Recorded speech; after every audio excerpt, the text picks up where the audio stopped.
அடுத்ததா பாரஞ்சித்தோட டிரெக்ஷன்ல வர இருக்கிற அந்த ஒரு ஆர்யா வில்லனா நடிக்கும், கெத்து தினேஷ் ஹீரோவா நடிக்கும் அந்த ஒரு படத்தோட ஒரு அப்டேட் தான் நம்ம பார்க்க போறோம். ஆக்சுவலா அப்டேட்டா அப்படின்னு கேட்டுக்கிட்டீங்கன்னா, கெத்து தினேஷோட லுக்கு இப்போ எக்ஸாக்டா எப்படி இருக்கு, அதை வச்சு என்ன மாதிரி டீகோடி நீங்க பண்ணலாம் அப்படிங்கிற மாதிரியான ஒரு விஷயத்தை தான் பார்க்க போறோம்.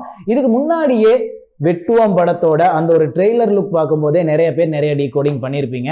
அந்த ஒரு டீகோடிங் பக்கம் நம்ம போக வேணாம். அப்படியே இந்த பக்கம் வந்தோம்னா, கெத்து தினேஷோட லுக்கை பார்த்தீங்கன்னா ஒரு மாதிரி டிஃபரெண்டா புள்ளிங்கோ லுக்ல இருக்கிறாரு.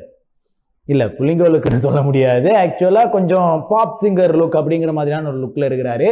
அந்த ஒரு பட்டர்ஃப்ளை மண்டையோட இருக்கிறாரு. ஆக்சுவலா கிளீன் ஷேவ் பண்ணிட்டு அவரோட லுக்கே ரொம்பவுமே டிஃபரெண்டா இருக்கு. இதுக்கு முன்னாடி நீங்க அப்படியே லப்பர் பந்து பக்கம் வந்தீங்கன்னா, அந்த படத்துல ரொம்பவுமே அவரோட உடம்பை ஏத்தி வச்சிருந்தாரு. இந்த ஒரு படத்துல ரொம்பவுமே குறைச்சி வச்சிருக்காரு. என்ன மாதிரியான ஒரு ரோலா இருக்கும், அப்படியே இந்த ஒரு ரோல் அப்படியே இந்த ஒரு கதை களத்துக்கு எப்படி சூட் ஆக போகுது அப்படிங்கிறதுமே கூட மக்கள் மத்தியில் ஒரு பெரிய எதிர்பார்ப்பா இருக்கு. ஸோ இன் ஃபியூச்சர் பார்க்கலாம் இந்த ஒரு படம் எப்படி இருக்க போகுதுன்னு.